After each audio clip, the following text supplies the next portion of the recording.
We are told that the green cover in India is increasing.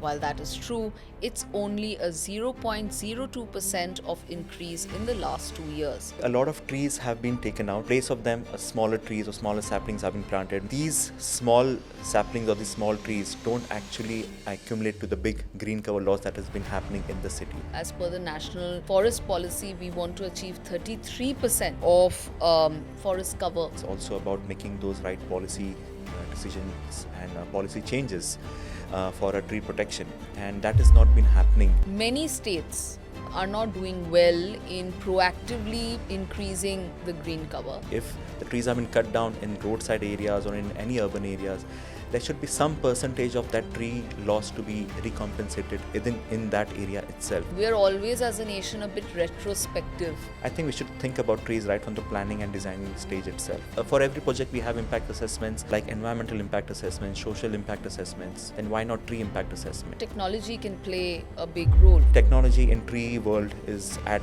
par with anything today. Joining me today on What India Needs podcast is Vaibhav Raje, India's first ISA certified arborist. We are told that the green cover in India is increasing. While that is true, it's only a 0.02% of increase in the last 2 years. At the same time, we are losing old forest growth and mangrove covers.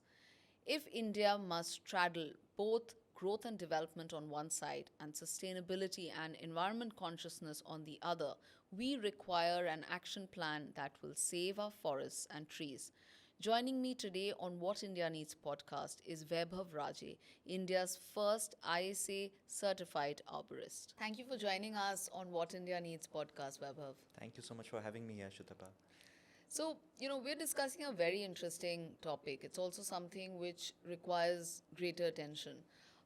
Somewhere in the, in the way that we are progressing, we're developing, we see high rises, we see more roads being built, but at the same time, the green cover, that is rapidly reducing. So we have some stats here. Reports suggest that there is an increase of 1,445 square kilometer of forest and tree cover between 2021 and 2023. The net gain in forest cover was about 156 square kilometers, which translates to a mere 0.02% increase. You're obviously working within the sector, and tell us a bit about what you think are the primary reasons behind this limited growth. Where we are obviously going full pelt on development, but somewhere the green cover recovery is not happening steadily. Tell us a bit about what you think. So basically, a lot of trees have been taken out. The big trees have been taken out in cities area and semi-urban areas. And in place of them, smaller trees or smaller saplings have been planted, maybe sometimes in the city or sometimes, most of the times, outside the city area. And these small saplings or these small trees don't actually accumulate to the big green cover loss that has been happening in the city. Right. So maybe that's why it could be a reason that we have a very meager increase in green cover in the forest cover area compared to what we are seeing the loss in urban areas. Right. So it's, the thing is that whenever we look at positive stats, we always, at least most people, go by what the headline is, that there is an increase.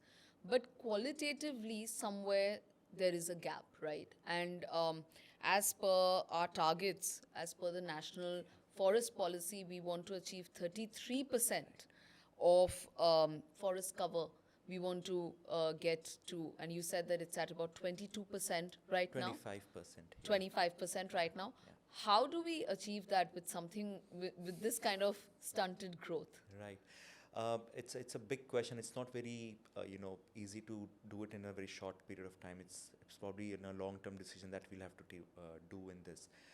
Most of the times, what we'll have to do is probably conserve the trees that we already have.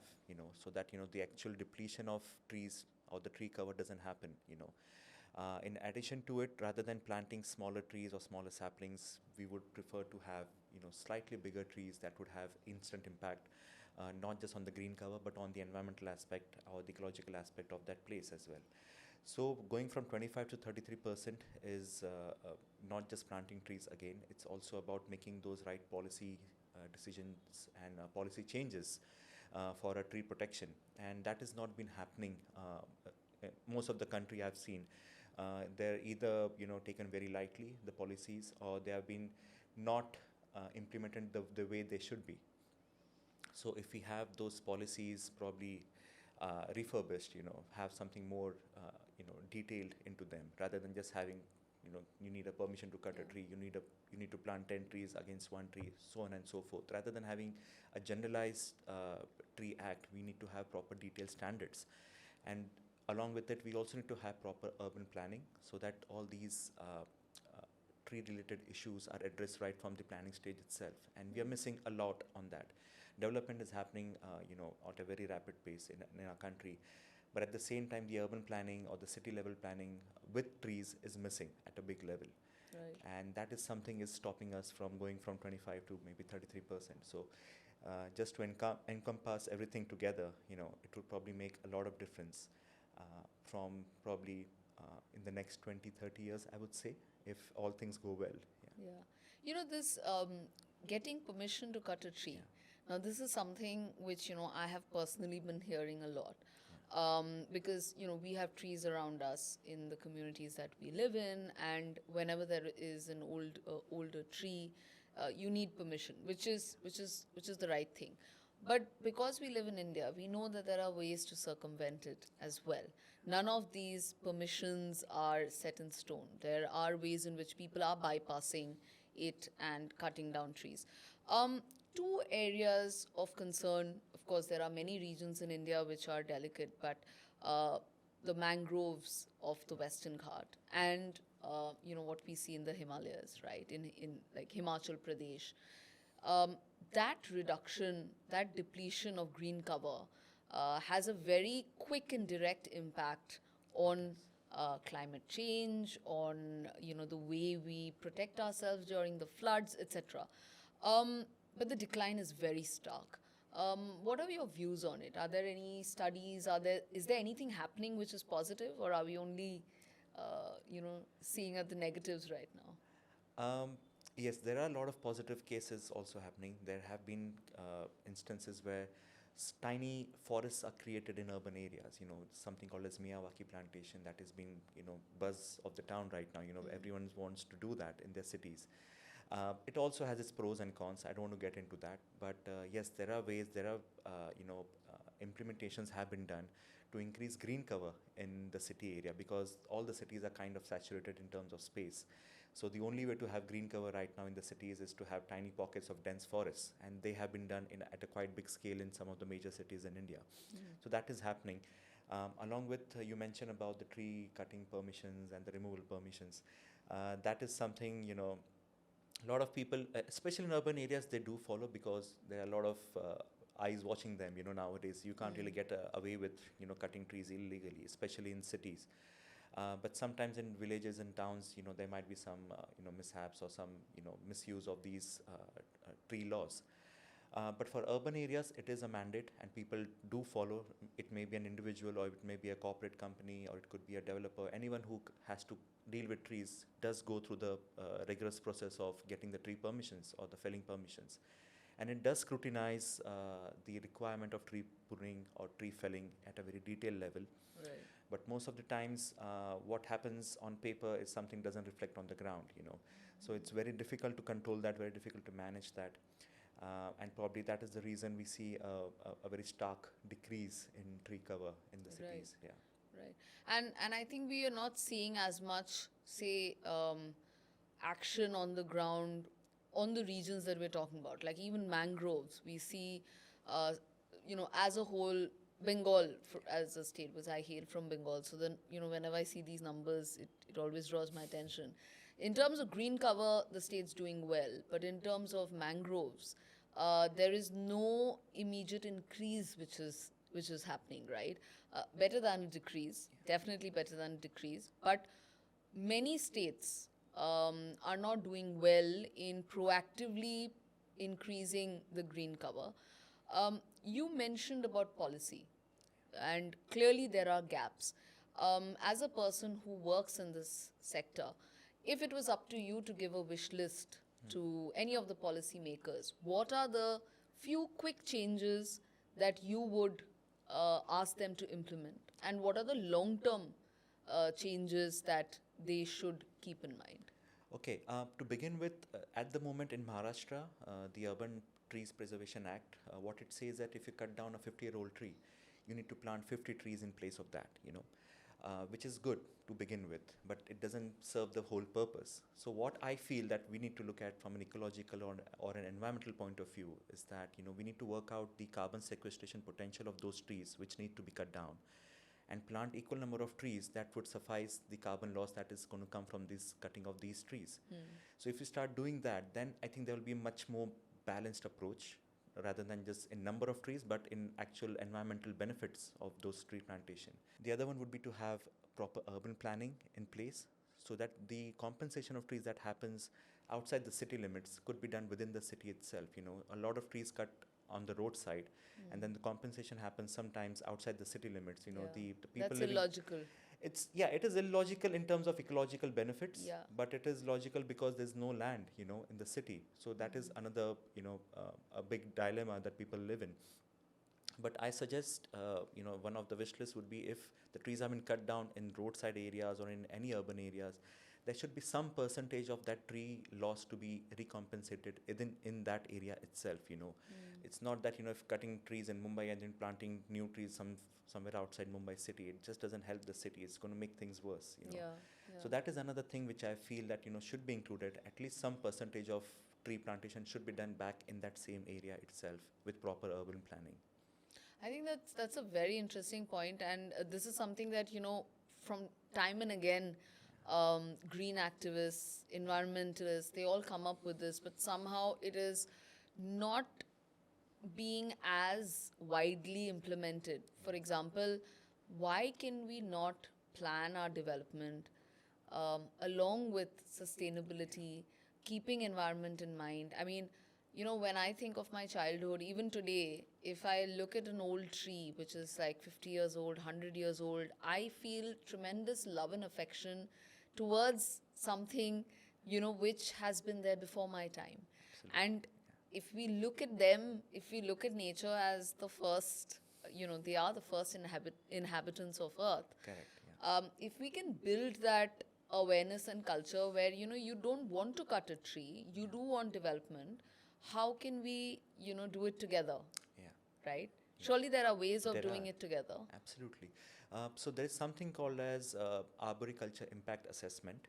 So what happens in this is that you actually plan out your design of your building or your what your project you're doing as per the trees existing on that plot. Right. So you do a basic assessment of the trees, find out where those trees are on the plan, and then you design your buildings and everything around those trees. So that is very commonly done in some of the countries that I've been to, and it's one of the laws also that you need an arborist report to get the planning permissions or the construction permissions to go ahead. So I think if we start with that, rather than thinking of trees right after the, after all the permissions and when you want to begin your construction, I think we should think about trees right from the planning and designing stage itself. If you have like 10 big trees in a property, and if a construction is impacting those 10 big trees, you need to find some ways on at least you could retain at least 5 trees out of them. What are the Right. best ways you can do to keep your construction going, your design going, at the same time keeping the trees in place so that you can enjoy the benefits of those trees after the construction is done. Right. So for this, specialized assessment needs to be done, and this needs to be brought into the law rather than just talking about as an idea. It needs to be mandated as a law that we need to have impact assessment for every project. We have impact assessments, Right. like environmental impact assessments, social impact assessments. For any big private project or public project that happens, then why not tree impact assessment? Yeah. So Which brings me to something which I think our viewers and listeners will find very interesting. yeah. What is arboriculture? And you are India's only IAC certified arborist. So tell us a bit about what is arboriculture in a brief nutshell so that people can understand, and what made you choose this journey. Arboriculture is nothing but managing and caring for trees in an urban environment, in city areas.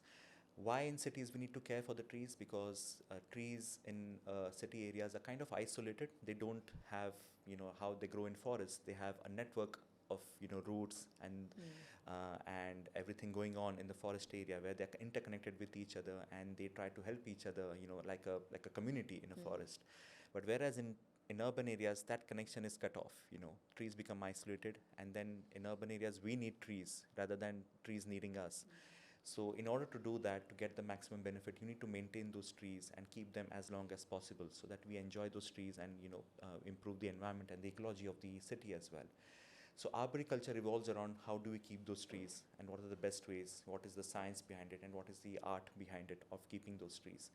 So people like me, as a certified arborist, we help people to look after their trees, not just from a structural point of view, but also from a physiological point of view. If the trees are diseased or they have some pest infestation, so we try and help them out, treat those trees in best way possible, so that the trees are sustaining for even longer. So Right. these are all the things that come under arboriculture. So it's very interesting. It's also something that the more and more people that I've spoken to, very few know about it. So they will know about a forester coming, like somebody from the forest department coming and taking a look and doing an assessment. And I speak from personal experience that an arborist in the work that you are doing, or people like you are doing, and you're the only certified one here in India, has great value, especially if we are to, as I keep saying, have development, but at the same time stay environmentally conscious.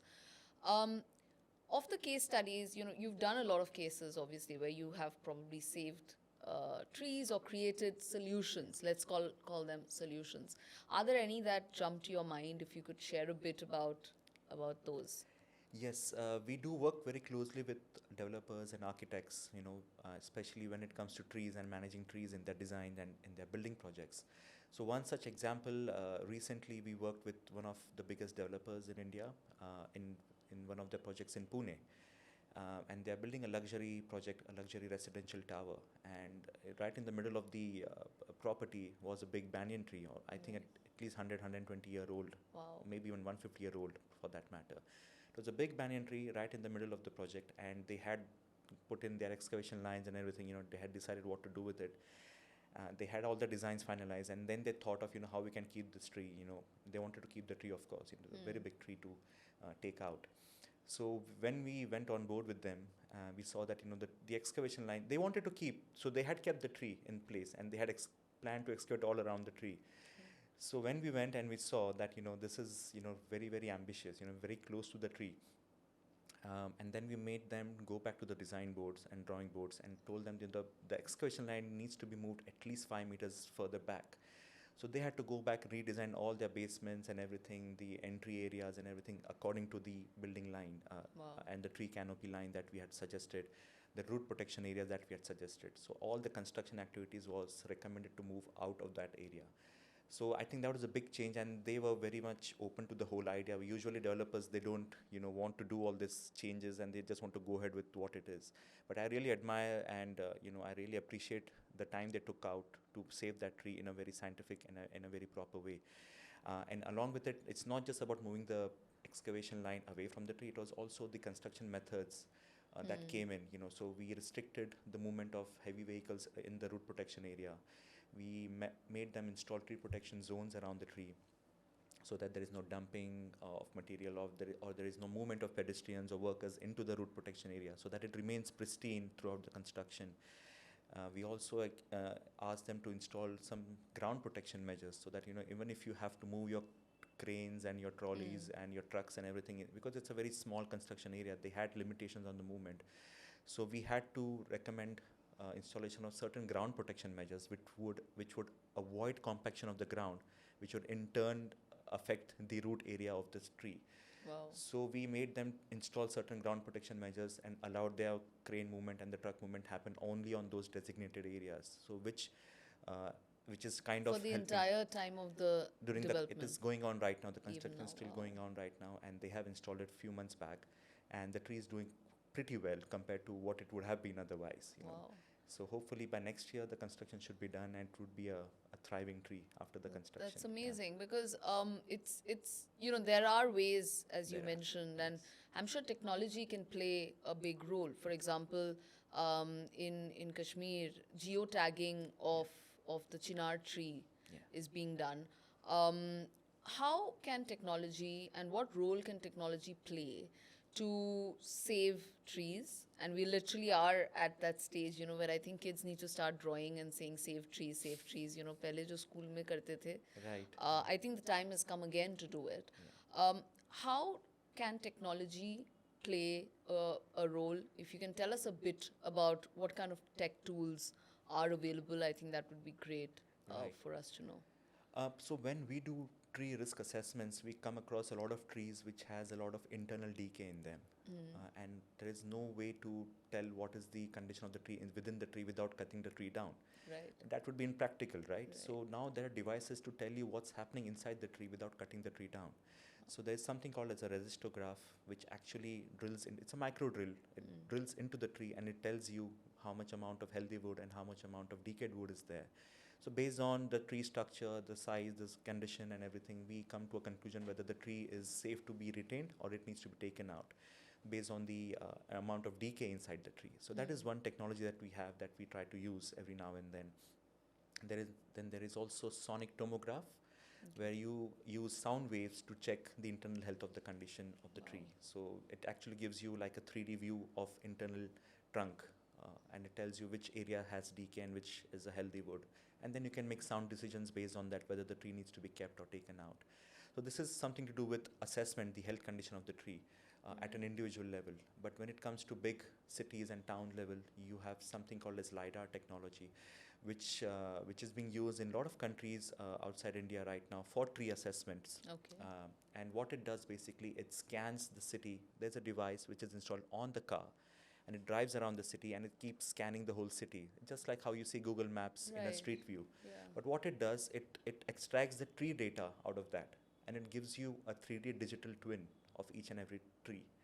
And then you can have a much more detailed view, detailed assessment. It also it uses AI to tell you which tree has dieback, which tree has a potential for failure, which tree has a more trunk stability, and all that stuff. You get through AI and LiDAR technology combining together. So I think technology in tree world is at par with anything today. So Which countries use this LiDAR technology? Do we use it here? we do have LiDAR technologies, yes, here in India, but it doesn't have specifically made for tree assessments. Okay. For tree assessments, there are countries like, everywhere in Europe, most of the European countries have done it, in the UK as well. And in the US, it's been quite extensively used in the US. It's been used in Australia at the moment. And we are trying to work with them on see how we can introduce that to India and some of Right. the cities in India as well. So, again, I'm not from the sector, but are there conversations happening with various regulatory bodies, administration, government? Is that conversation enough between private citizens such as yourself and policymakers? Does that, I would say it needs to increase so that it's more collaborative. Where do we stand on that? So yes, in the past 10 years or so, there has been an increase in awareness about trees amongst the public. And at the same time, the conversation between the public and the regulatory authorities has increased quite exponentially. But this doesn't dial down to the actual practicalities on the ground. The projects go on, the trees are being cut down, the compensation happens, doesn't happen. There is no accountability that I have seen so far on what has been going on with it. But it's a good thing that people are being aware. They're questioning the authorities right now. Whether it is even for pruning trees or even for removal of complete trees, there are people who actually want to do the right thing by asking the right questions. Right. So I think there has been a good dialogue, but the policy making and the decision making capacity needs to be a little bit much more better Yeah. compared to what development issues we have today. I think, the starting point, a good place to start is that we should all accept that we're all on the same side. Yeah. With something like this, there should be no confrontation whatsoever. I think most governments, including the Indian government, is very conscious of the fact that, climate change is a major issue, Yeah. right? We are trying to get to net zero at some point. We are trying to cut down our emissions, and we still are in our growing stage as a country, as a nation. But we are on the same side. So I think once that is, accepted, that we're looking for solutions and we're not trying to fight each other. I agree with you as well that, of course, there is more conversation. Thanks to social media, there is much more awareness of what's happening. But personally, I would like to see easier ways of drawing attention to, grievances. Like if we, as a normal citizen, if I find something which is happening and it feels incorrect, we should be able to escalate it to authorities Yeah. faster. So maybe a simpler um, redressal system, something quicker, the way we have even for, say, cybersecurity. When there is a cyber scam, we just call up a helpline and we're Yeah. able to do it.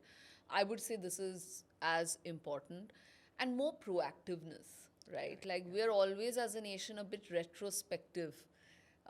So more proactive Yeah. policy making would benefit. So coming to the pruning, because you mentioned that, and there are serious concerns about it. Yeah. And I know we've chatted offline as well. So what are your concerns about pruning, and what is the right way to go about it? Regarding pruning, I think the major driving factor is the fear amongst people that if I don't prune my trees this year, then the trees might fall in the monsoon season or when there's storm time.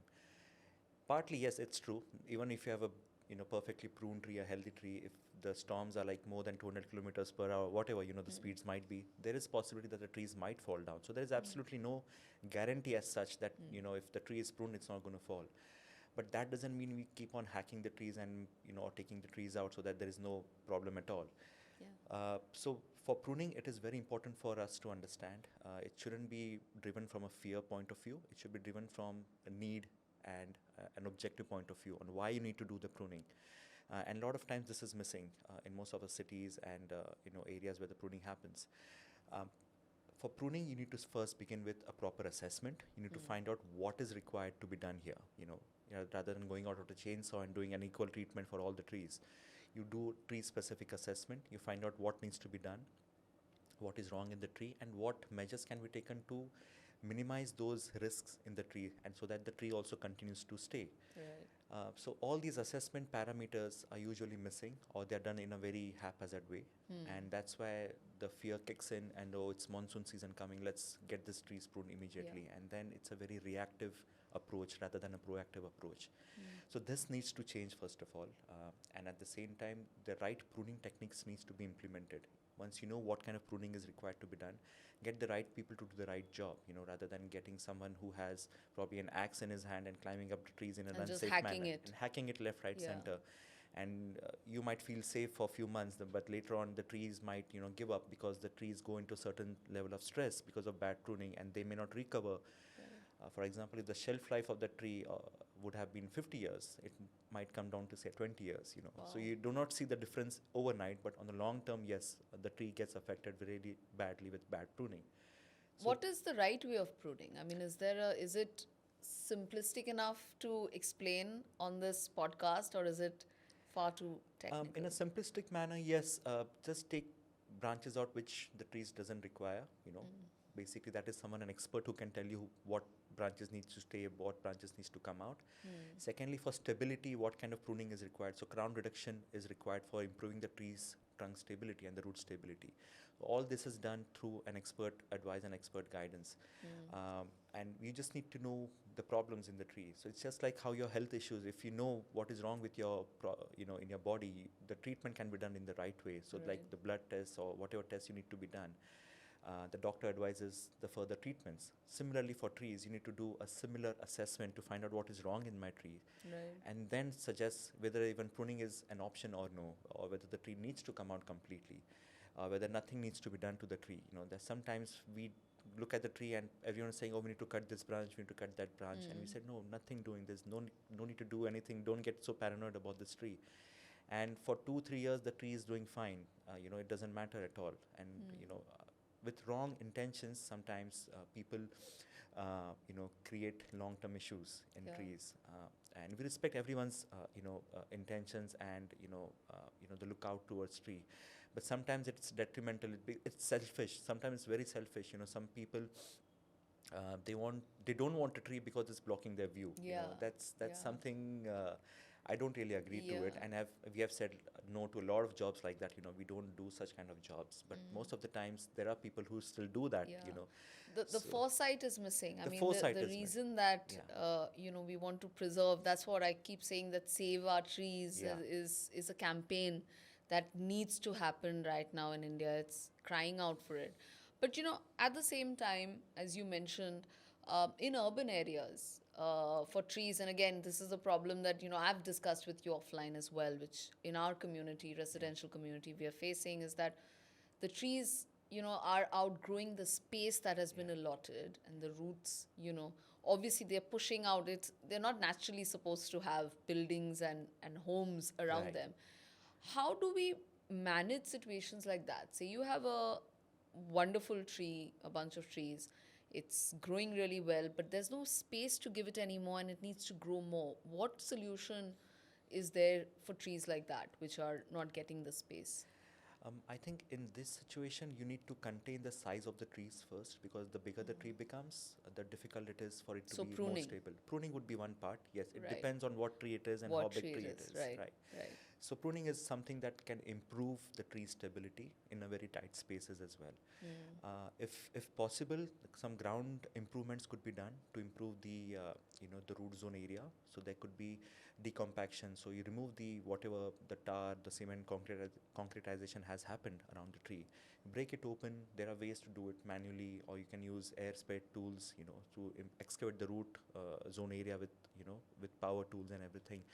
And then you do vertical mulching in there, improve the root zone area, improve the health of the roots basically. Wow. And you can also recreate or rebuild those pathways and the paver blocks by putting by right intervention of ground protection measures just above the root zone, so that it doesn't affect the roots and continues to grow Wow. easily in the future as well. Right. That is for the existing trees. But if you want to plant new trees in an urban environment, in dense environment, there are ways that you need to put in structural soils. There's a technique of using structural soils nowadays, where you create big long trenches and pits.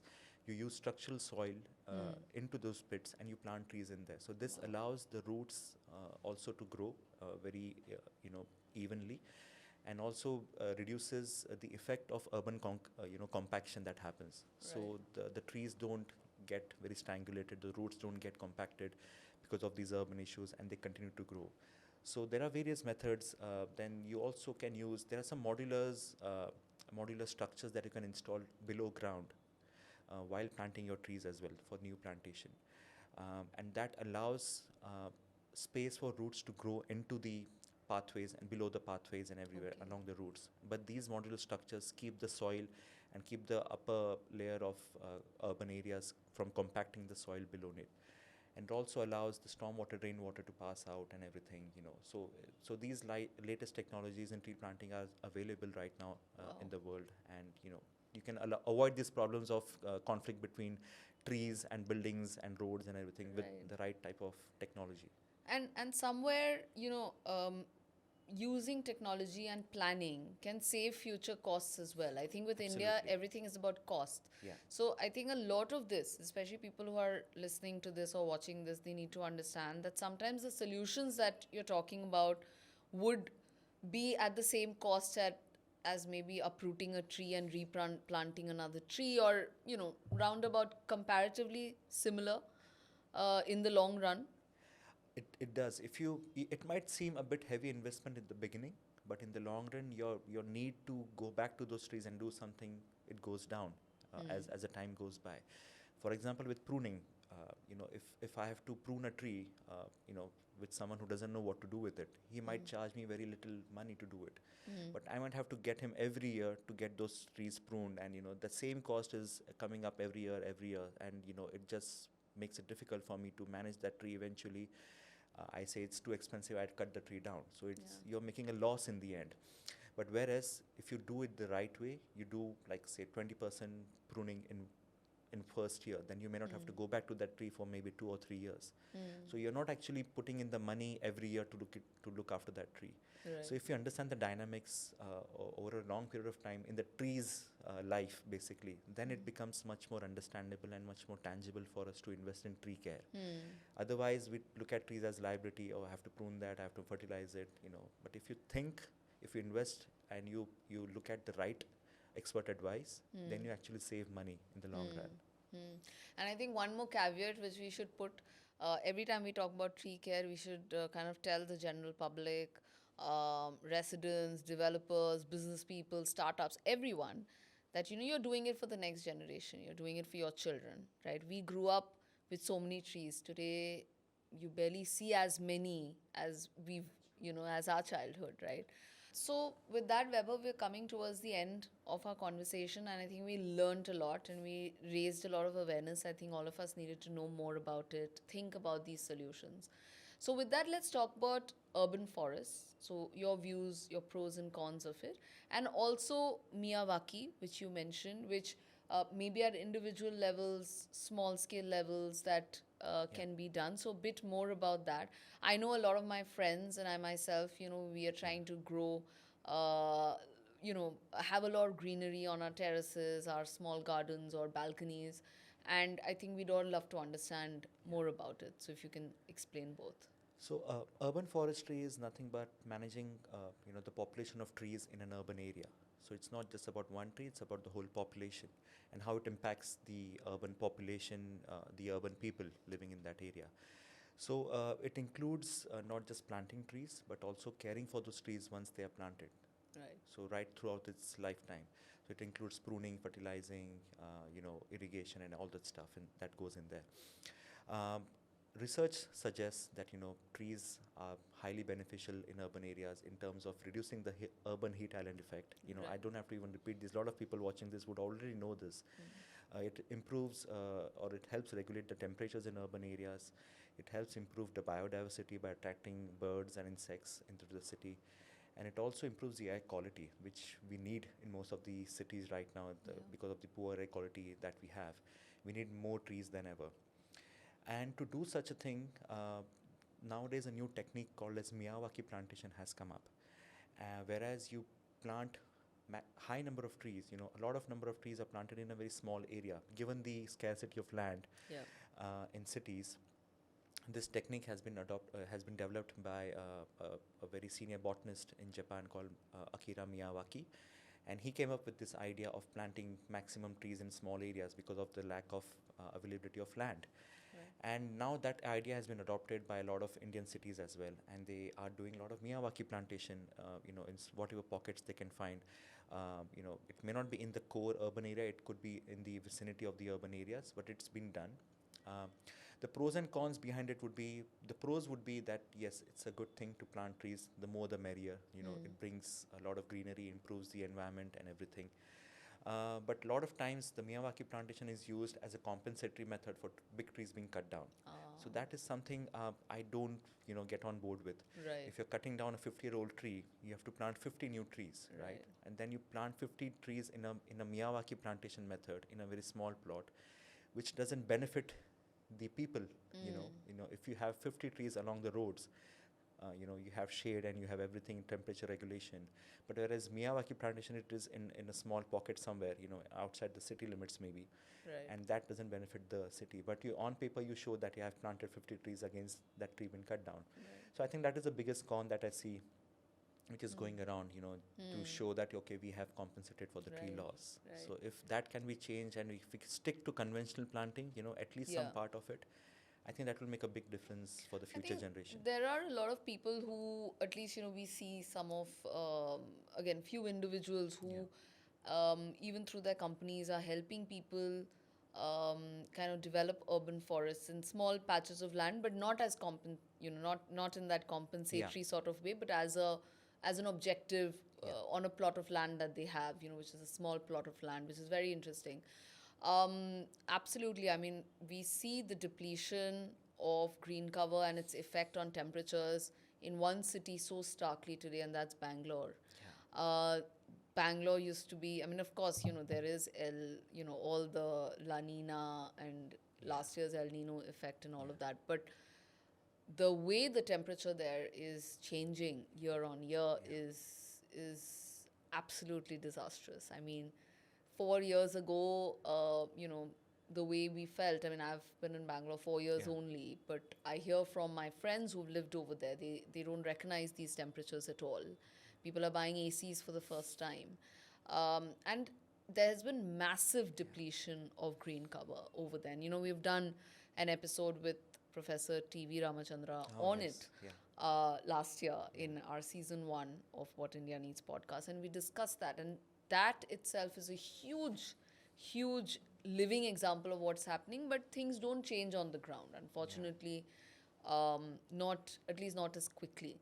Um, that brings us to the end of the discussion. I would love for you to leave your thoughts and tips with individuals. Okay. What can they do at their level? Not everybody can be an activist. Not everybody can interface with the government. Not everybody speaks to developers. But we all have little space in our homes, big spaces in our hearts. That's more important. But what is it that they could do at their level? Whether it's balconies and terraces, as I mentioned, or just being more conscious as citizens also. So your parting thoughts. I think with individual homes, I think a lot of people are out there who know much better than what I can tell.